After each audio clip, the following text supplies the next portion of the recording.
you know, I have kids that are in school, and every year you have to submit their immunization records and things like that. So if you don't have that filled out properly, I mean, that's almost how you feel, that you're falling behind.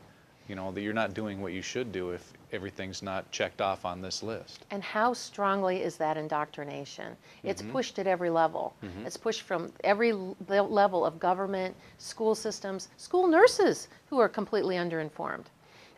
Because the truth of the matter is every state has an exemption.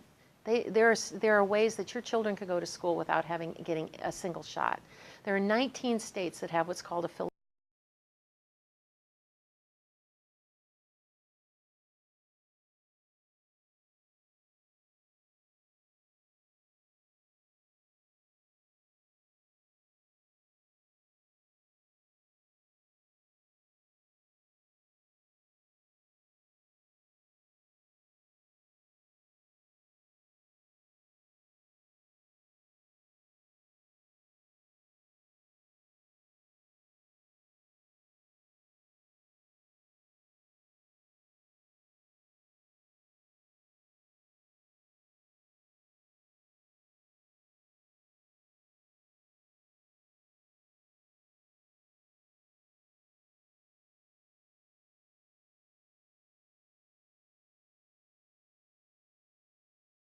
philosophical exemption. All you have to do is fill out a form, ask the school for a form. Some school systems, you just have to write a 2-sentence letter that says, I don't want my child to have any vaccines. Here, put it in your record.